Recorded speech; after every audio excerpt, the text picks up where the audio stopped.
courant.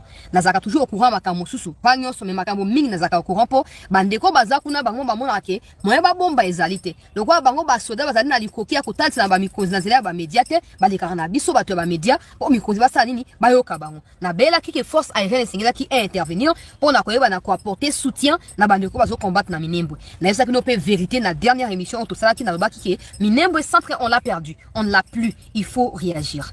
Alors, na outu ko siko complot ba Rwandais bazo saya on na yoko be la kati émission yo pour bo partager. Bo bananga mi osali na ba mikozi yebisa bango na ko yebisa bango.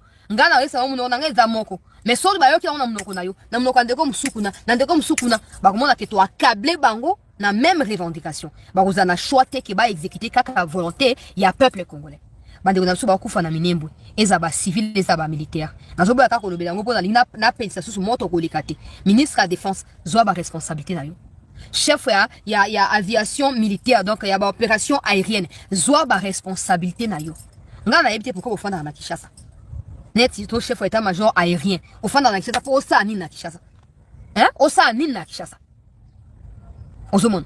Et d'ailleurs pendant que j'étais en train d'investiguer na makamonanga lokwa na kutana na ba militaire pour votre information na Mbandaka na Inongo na Kutu na ba nani ba Kwamut na kutana na ba militaire na soli pe na bango pona yeba pe ba réalité na bango côté na bango. Certains m'ont fait savoir que ba musu ba pesinga ba document tala loi portant statut et organisation militaire yango keno tanga loi o pour comprendre pourquoi armée ça ka ba repli. Pourquoi ba autorité wana yo ka ya aviation bazo ba kaka il faut ko replier avion ko yate bonabwe okotanga comprendre que même na makambo bino bozo ba kuna na ndenge na ba politicien kuna ke o ba changer constitution makambo ba mandat biso ba militaire to yebike so ba changer constitution ba ko yeba pe na ko renforcer la loi militaire parce que loi nezali na inefficace jusqu'à preuve du contraire. Mais wana za contexte autorité na ko c'est la émission mobimba au moins émission na saki na moni ba te belé balandi yango ba te belé ba partager yango on a découvert qu'il y a superficie en boka quand la constitution est égalité. Donc en réalité article 217 est au tek en mboka.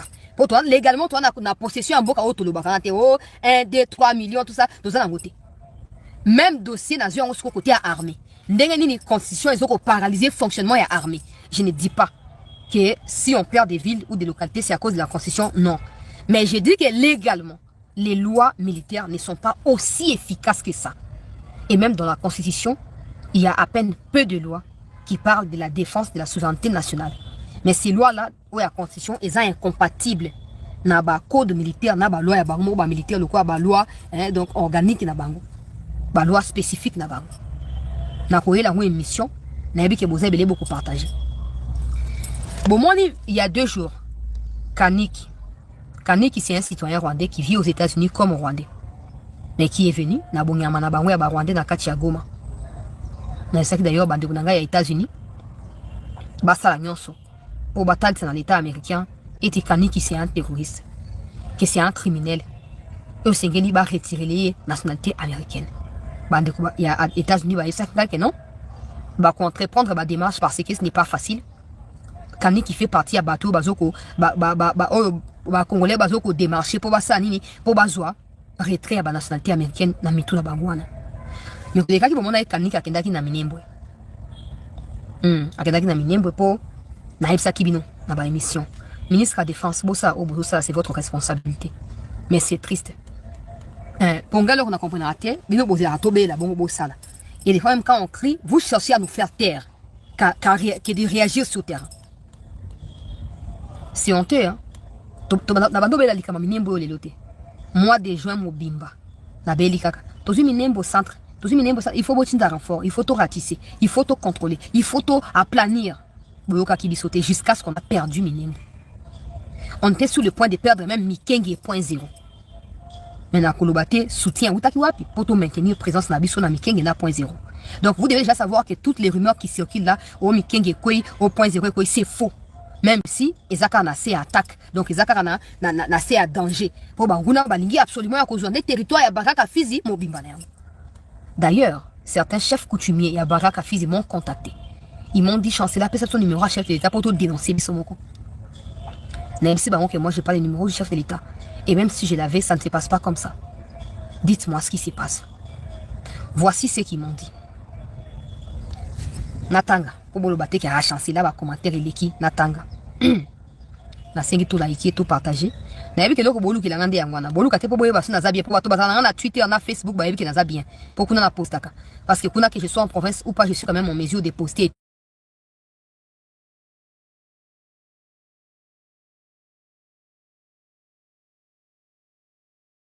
et tout donc bato na ba yebi ke na zalanga bien mais bande kwa YouTube belé bazo lukanga nde po ba yeba situation na niveau ya terrain ba Rwandais basali ba réunion bomoni Kaniki akendaki kuna makambo ba chef coutumier na bazo yebisanga yango wana Kaniki akendaki kuna po akendaki na mbongo o bake ko tenter d'abord de un basomba ba chef coutumier po batikela bango libre passage na kati ya Baraka mobimba na yango na Fizi wana ba chef coutumier ba koy ba bengani Kaniki lui-même n'était pas allé voir le chef coutumier. Il a utilisé d'autres traîtres qui se font passer pour des Congolais qui actuellement sont détenus entre les mains ya ba chef coutumier wana ya Baraka. Na zobe la parce que makambo pe a ouvrir ban.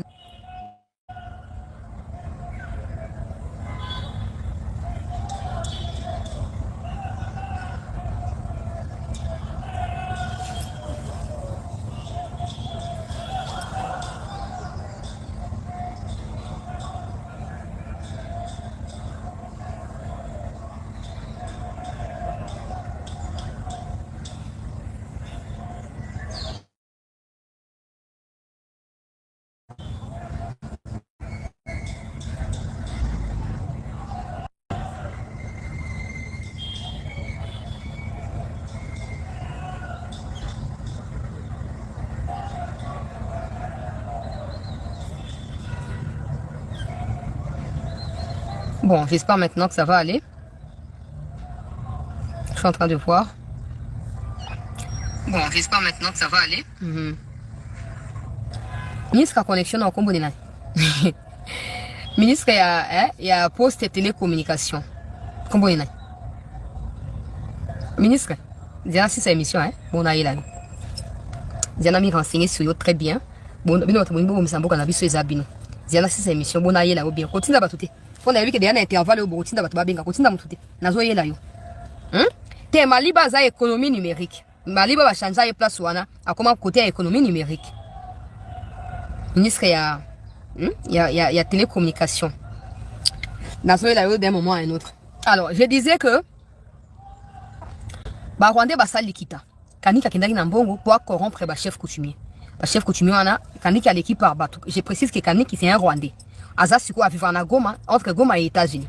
Aza moko ya ba Rwanda moni vidéo mo etambola habo enanga telemi mutu mo azo ba Kinyarwanda mupanzi olialo bata MONUSCO bakendaki kuna mutu ngo azo expliquer bata MONUSCO na Kinyarwanda nde Kaniki wana azuba mbongo euti pa Kabila euti pa Kagame akepo luka corrompre ba chef coutumier. Pourquoi? Parce que la plupart ba RDF na ba Turane o bayaka on appuie na ba RDF pour na ko faire tomber Uvira tango ba kimaka bazonga na au plateau ba batamaka balingi siko ba bimisa bango na ba cage na bango ba ya ko contre-attaquer Baraka bazwa Baraka à défaut ya kozwa Uvira ba contourner pour na kokota nzela ya Shabunda pour mema bango côté ya Maniema ndenge toyoki sikoyo Kaniki akena mbongo ba boko zo mbongo wana bakangi ba chef coutumier ande mutu bazo yebisanga bakangi quelque tête yoka siko message ba pesi na transmettre Irja habari wapendwa wasikilizaji wa Bishop wana za message loko za Swahili ngana pesa no traduction na yango.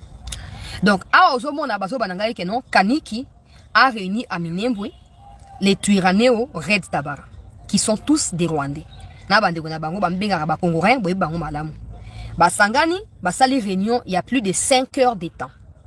Réunion wana objectif ezali ya ko déployer davantage ba moyens militaires pour na contrôle ya Minembwe mais que à partir ya Minembwe basa nini baluka comment ko tia insécurité. Je ne parle pas d'attaquer Uvira, je parle de créer l'insécurité à Uvira pour maintenir l'attention des autorités politico-militaires sur la protection d'Uvira. Comme ça, on va profiter pour attaquer Baraka, bazwa possession et territoire ya Baraka mobimba. Faut pas oublier que Baraka na Uvira eza quoi zolo na ba lèvre boy. Eza mo sikate. Eza presque sikamoko. Donc balingi ba créer situation moko ya insécurité urbaine na kati ya Uvira pour permettre bango basani ba se déployer davantage na kati ya Baraka na mobimba na yango.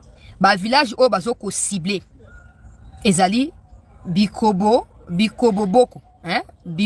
voilà. Bikoboko oyo balingi absolument kozwa contrôle na yango d'ici avant le 15 juillet. Bikoboko wana ezali moko ya ba village oyo ba Congorin bazali ebele. Ngala sina yebisa binoke minembo ezali lokola Rubaya mais côté à sud Kivu sikoyo. Ba Rwandais bazakuna ebele. Il faut absolument que ça nini, il faut que ça la de sorte que tozwa minembo parce que si tozwi minembo et ko permettre biso to mi débarrasser na ba force négative nyonso ezali corrodé, que ce soit à Minembwe, que ce soit à l'extérieur des Minembwe ou dans les parages des Minembwe. Donc pendant que je suis en train de parler là, implanter déjà armes lourdes autour il y a Bikoboko wana. En tout cas permettez-moi boyebi ke nazara kuna si je prononce mal bandeko ya Kivu boko jenga na commentaire et dites aussi si Bikoboko existe ou pas. Voilà pour ça ba chef coutumier kuna nde bazo yebisa ngai. Pour bah singa pesa numéro mo kunjamboka ngapi naza numéro mo kunjamboka te voilà mais ba pesa quand même message ou esengena ça nini na partager balingi bazo a contrôle ya Bikoboko wana parce que Bikoboko ezali lokola moko ya ba endroit au bango bazaka ebele o ba koki ko bunda militairement en termes d'effectifs bazali ebele bazo kita sikoyo ba manduki wana nde bisika oyo tuirane wazo ko yaka pona kozwa ka ravitaillement na ye na bato Red Tabara ba osa makita notamment avec des gens au ba chef coutumier ba yebité batango baza banani to yebité mais ba chef coutumier bazo ko soupçonner que batango baza ba citoyen rwandais parce que ils se ressemblent eza ba ona ba turaneo na ba Red Tabara ba osa nini bazali identique ba ol ba pekaka Kinyarwanda. Donc objectif na ba bazali bazo baraka pona nini po avant le 15 juillet parce qu'ils allaient date butoir où sengeli Rwanda a se retirer soki le 15 juillet est tombé que na au plateau kuna bitumba ezali makasi, les Américains vont plus focaliser sur la demande et respect à cesser les feux que sur demande et retrait à troupes rwandaises. Na lo makambo na zuna bato ba na terrain. Ministre de défense okoke na ba Egypte okoke no ba Indonésie ndenge okoke na wana. Mais tant que na terrain solution ko zate yonde ka oza responsable. Yo chef état major. Boye bato bo tia kuna na front. Boye pe pour bato force aérienne pourquoi botinda bango ba kende renfort. Bino monde boyebi makambo sala ngana za kuna na ba o bato terrain ba zoyebi sanga. Boyebi o bo salaka. Na ma explication ça farfeli bo pesa la chasa bino moka boyebi. Bino moka nde boyebi. To ba ona mnokambo nini. Na bando be likambo avant que bazo Minembwe. Na bando be lango avant. Na koma so o zaki boso ke na o doser ta attention matin na sa su bongote. Parce que je suppose qu'à un moment après chute à Goma, chute à Bukavu, attaque à Uvira. Soto tiré balé, nous sommes mal barrés. Ça veut dire que bino so fandi. Kaka batanga na ba média bwana batna bino bo futa ko ba contre ta karabiso to yebango bien mais je m'en fous de ces gens là parce qu'ils n'ont pas mon niveau clairement so ba linga kimboka o ba Alexandre ba ko liaka mbonga ba ministre te ba kufra ba ngote ba ko ba vérité parce que les gens qui meurent au Kivu ba o ba na chasa boleki ba ngote nyo so bozandenge moko osomon donc ba toi force aérienne na mitna ka bozali wapi chef état major ya renseignement Chaligonza ozana Kishasa wana osani na Kishasa batu ya manduki ya se bazoluka batu ya pepo pour kende ko appuyer bango bino bofandi ka bolo ba mne le côté ça fait plus de 2 semaines zobela likambo bosa mne le côté pona nini pour fandi bobi ke na États-Unis le kwasi akoti makambo le 15 juillet les Rwandais sont en train de préparer un coup pour que le 15 juillet que le discours soit tourné sur ce qui se passe à Minembwe pendant ces temps que Kagame dorme tranquillement pour bango bazaka na Goma bazaka na Bukavu ngalo bio likambo na bino ya théorie on respecte ici les feux. Les accords unilatérales. Vous respectez les feux pendant qu'eux sont sur votre territoire. Et ils ne sont pas seulement qui sont là, ils continuent à tuer, à massacrer, à violer. C'est les faits à Nini. Ba nouvelle où tu kokweya, il y a Essengo. Tozo betana bino masolo awa bozo yeba. Nini ezali kolekana en ce moment na au plateau de Fizi, de Mwenga, ba nouvelle où tu kokweya, ya Essengo. Tozo betana bino masolo awa bozo yeba. Nini ezali kolekana en ce moment na au plateau de Fizi, de Mwenga, ainsi que d'Uvira. Mathe baluki bandeko ba congolais. Bandeko baluka ki ba yeba la situation ya point zéro. Awa tozo tangela bino ba témoignage ya bandeko ba congolais au baza en ce moment na front bokoyo kangwa wana kati ya émission. Alors bandeko boko bima satisfait. Pourquoi? Parce que l'ultimatum de Paul Kagame ou alobaki pour que akota katanga le 10 juillet awa tozolisa na bino bandeko na mai. Alors tozobeta lisolo bokoyeba awa les ibou ya bayi FARDC force spéciale babaloli match tozosolo lango awa bandeko ba Congolais. Moïse Nyawugabo auti koloba, Azaria Soubewa auti koloba. Je vous dis que babandi déjà sous kolela.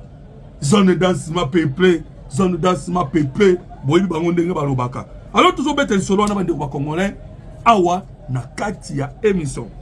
Tozo solo la makambo elekana kilobi na Burundi. Evariste Ndayishimiye a dépiécé. Bandeko ba Congolais, Evariste Ndayishimiye a dépiécé les lignes rouges. Oyo, opposition à Tchaki. Nakobima na bango, mutu na mutu, azui langage na ye. Fayulu, abimina langage na ye. Jama Kaboun, abimina langage na ye. Sesanga, abimina langage na ye. Et baeba siliki koleka, ezali basango ya SSC 5 et il va s'exprimer na munoko ya frigolin ambongo. Bandeko ba Congolais ambongo aleli na kisango eza munoko de makana Centrafrique. Tozo beta masolo bandeko bokoyoka maloba ya ambongo ndenge aleli sur l'échec ya plan na bango o bakendaki nango na niveau ya Burundi. Tozo beta lisolo ya réunion ya conseil de sécurité ya Nations Unies. Place nini le président Tshisekedi a quelque participer et a co-présider. Toyebisaki bino déjà bandeko ba Congolais que mois ya juillet et kozala mois moko ya opesi mbwa boyi et kozala mois ya moto. Alors, tozobeta pe lisolo wana. Bandeko, boyo kasikoyo, lisolo musu tozobeta na bino. Lisolo wana eza lisolo ya somo. Bandeko, je vous dis que ngonga ya Afrique koki. Nazote la bino vidéo. Boyo kabino moko vidéo. Botala, Emmanuel Macron a craché sur l'Afrique. Macron a menacé Afrique Mobimba. Bandeko, nako tela bino vidéo ya Emmanuel Macron. Bokoyoka ndenge a menacé Afrique Mobimba. Et vous savez pourquoi? Toyebisaki Macron que biso Congo toko s'en charger na ye. Ba Mali, ba Burkina Faso, ba Niger, eza ba mboka ya muke. Ah, déjà République démocratique du Congo simi Macron bandeko somo mingi. Boyebi bien que awa nga na sala ka ba GT. Na ya kapona makambo tali Congo. Donc na tela bino vidéo ya Macron na ba rebelle. Bo mona yango. Na lakisa bino photo ya ba mercenaires français otokangi. Alors lelo nazo tela bino pe vidéo comme ça okomona na misu na yo moko nini vidéo yane ezali ya nini. Alors bandeko toko répondre en 5 points na situation ya Nord et Sud Kivu. Et puis toko ya kosukisa na ba retombées concret ya mokonzi mboka Félix Antoine Tshisekedi Tshilombo aux États-Unis d'Amérique. Avantage yango ezali pour la République démocratique du Congo.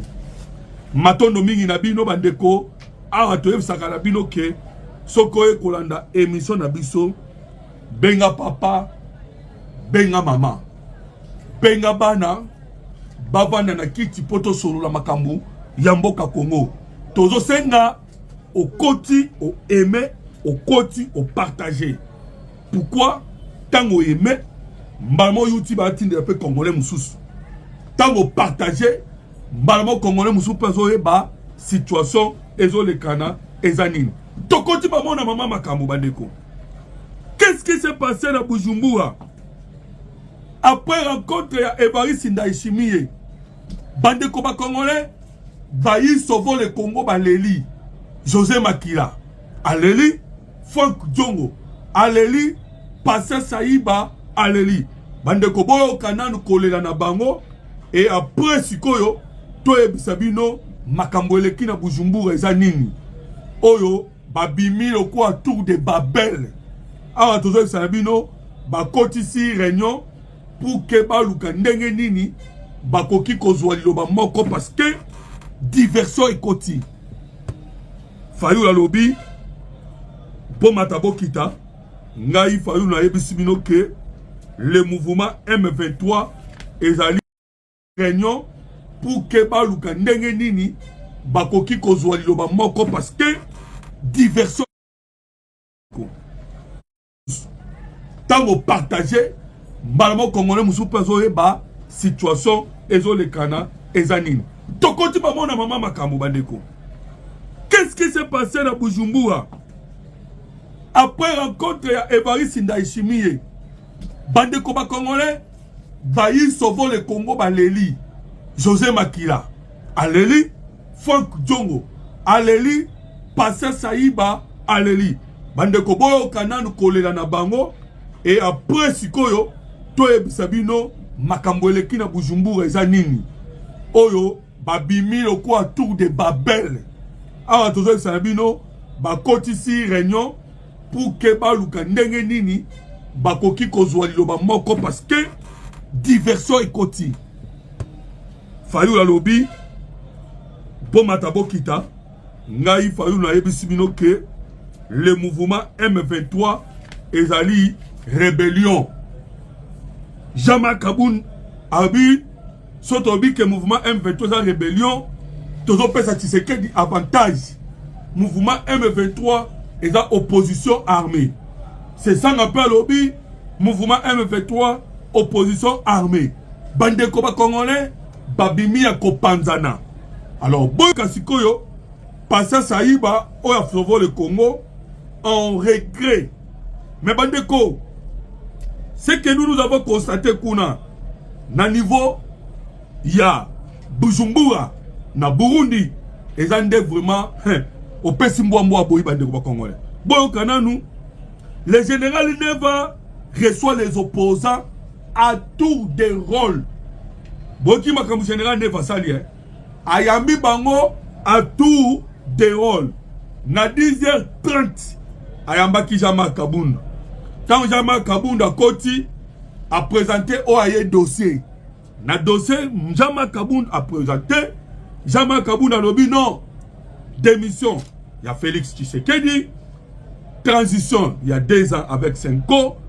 Et c'est Jama Kabunda a signé le retour de Joseph Kabila, de Nanga et les élections. Kabunda Kabundu. Atangia Tali Kambuya. Oh, les guerres imposées par le Rwanda. Oh boy. Et l'autre côté. C'est ça qu'on appelle à son tour. Tant que c'est ça qu'on appelle ailleurs. Il n'y a pas l'obika ndenge moko. Démission à Tshisekedi. Transition il y a 2 ans. Avec la Senko. Pour côté sa transition. Dialogue dirigé par Senko pour la transition à 2 ans. Sans Tshisekedi. Et ainsi de suite. Bande koba congolais, wana bozolanda, ezali makanisamo me makepa et Paris la chimie. Alors aboko yo kasikoyo, la réponse ya Évariste Ndayishimiye. Alors boyo kalisusu.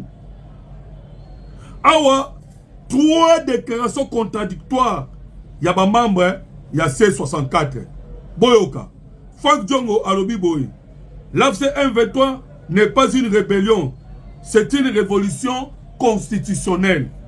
Bien qu'Akenda quitté, mais la musique, il est aussi membre. Il y a C64. Abimisi langage na lobby bongo. Martin Fayou lobby.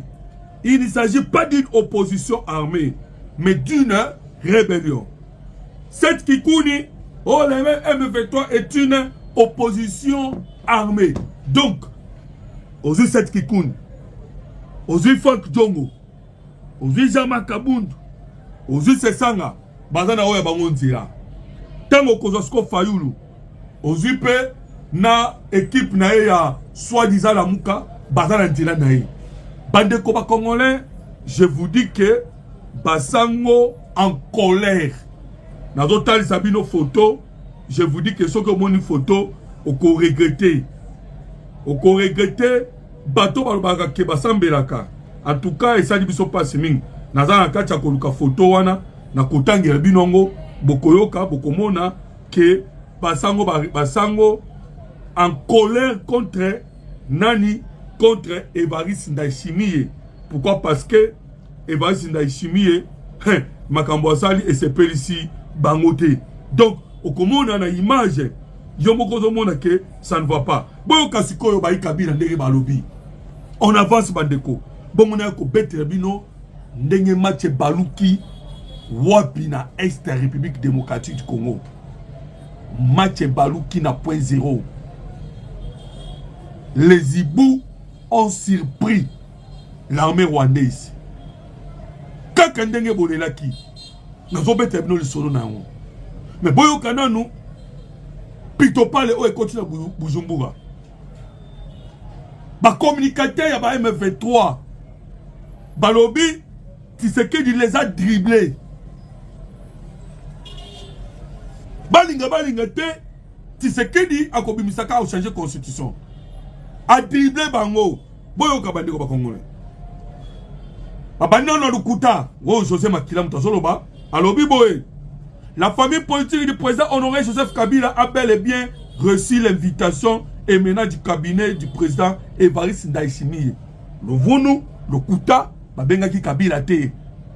Après une analyse attentive de cette démarche, elle a estimé en raison de certaines incohérences qu'il n'était ni opportun ni judiciaire d'y donner suite. En revanche, je considère qu'il serait irresponsable de porter un jugement par patata. Mais boyoka, makanisa bango. Balobi, restons autour des mêmes idéaux, des mêmes objectifs. C'est de barrer la route à toutes les dérives autoritaires, œuvrant ensemble à l'avènement d'une véritable alternance en République démocratique du Congo. En revanche, je considère qu'il serait, boyoka, le combat que nous menons ensemble pour mettre fin à la dictature et la tyrannie de M. Tshilombo exige la mobilisation. Et nous constatons que Évariste Ndayishimiye est complice de Tshisekedi. Il fait partie de la crise. Wana malobaya, Bayi, sauvons le Congo, Bata Kabila. Évariste Ndayishimiye, il fait partie de crise. Alors, bande de Congolais, Boyo Kasikoyo, je vais vous expliquer pour vous comprendre au juste mboka eza wapi, to wuti wapi, toza wapi, tozo kende wapi. Awa tozo loba, Tshisekedi a réussi à démanteler la date, il y a le 8 juillet 2026. Avec ce plan ezalaki batiaki bombe oyo batiaki ezalaki na objectif et bêta de sorte que Tshisekedi a kouya.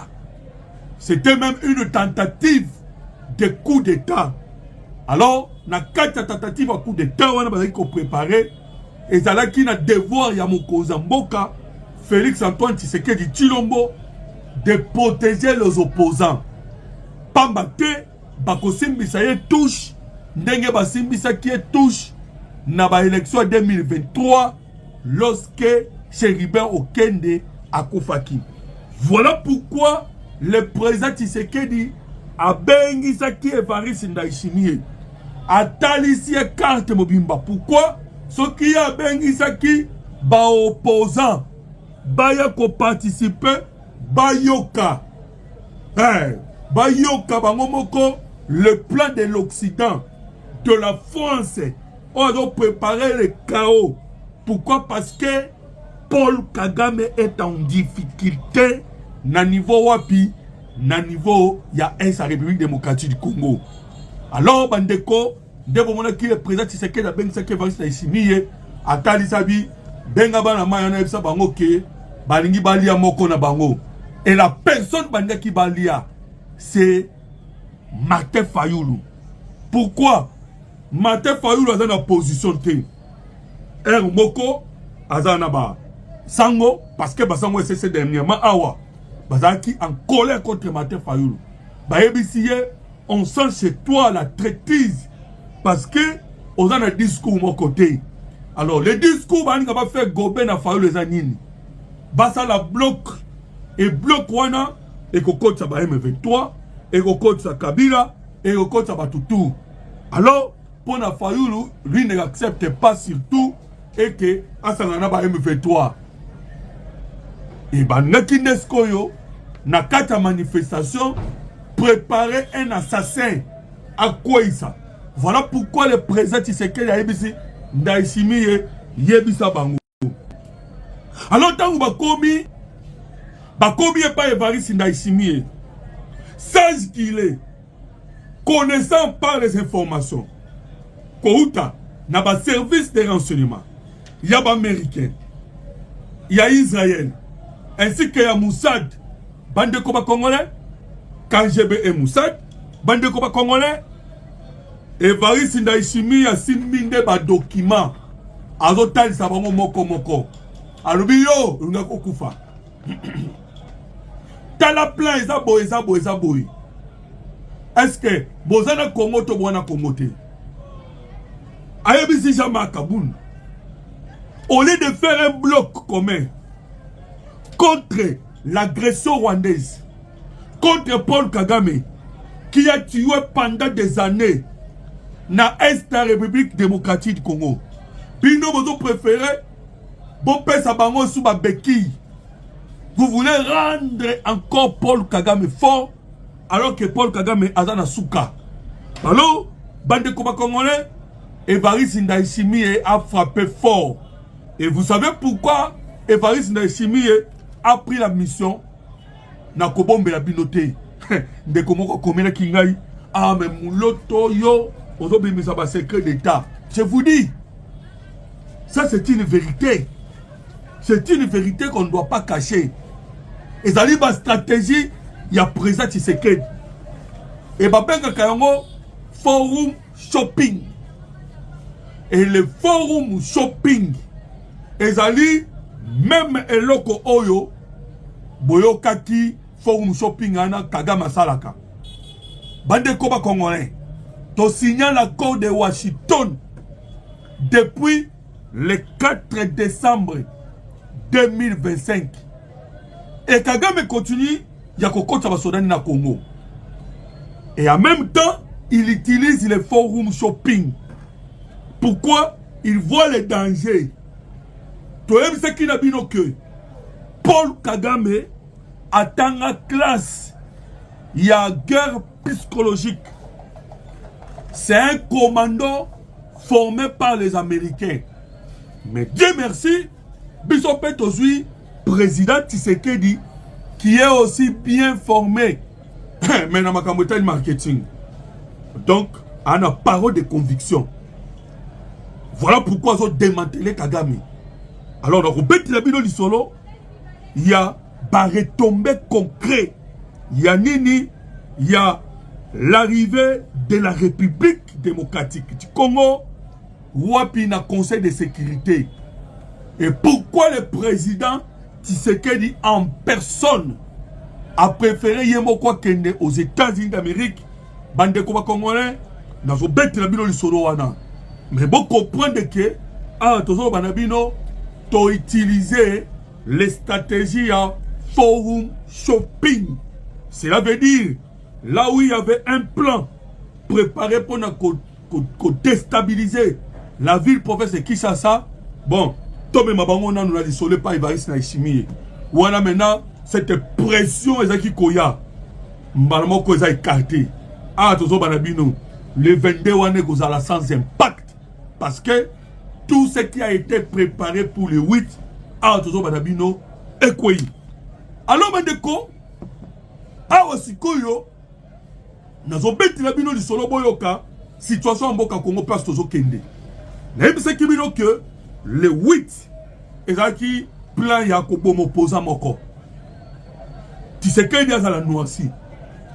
Maintenant, Nanangaka Boma, c'est toujours Bangouna Mboka Congo. Batasukoyo, Likambwe pas Fati. Voilà pourquoi le président colère a Kendaki Congo Brazzaville.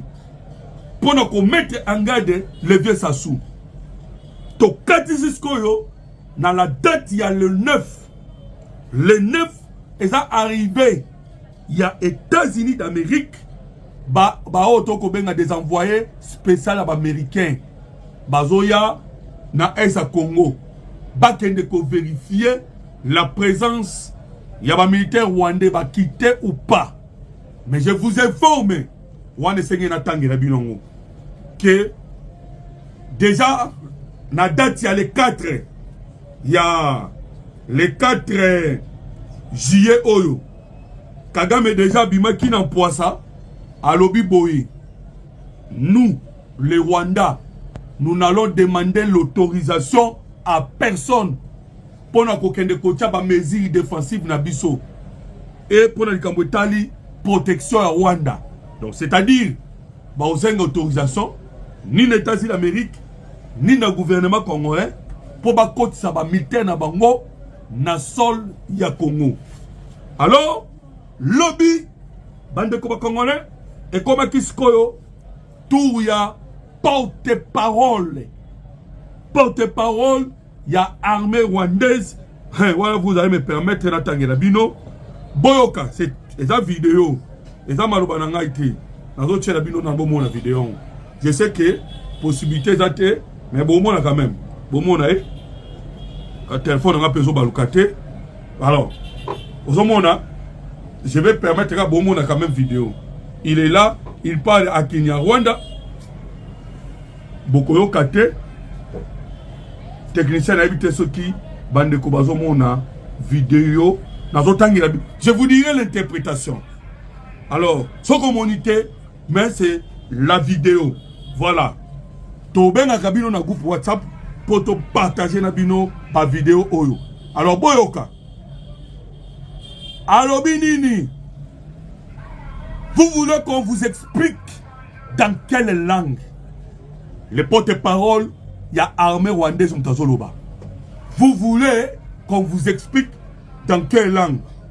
Voilà une preuve de plus. Alors, Biboy, le porte-parole des forces de défense du Rwanda, RDF, le général de brigade Patrick Karouretwa a déclaré que le Rwanda maintiendra, Boyoka bien, le Rwanda maintiendra, il maintiendra quoi?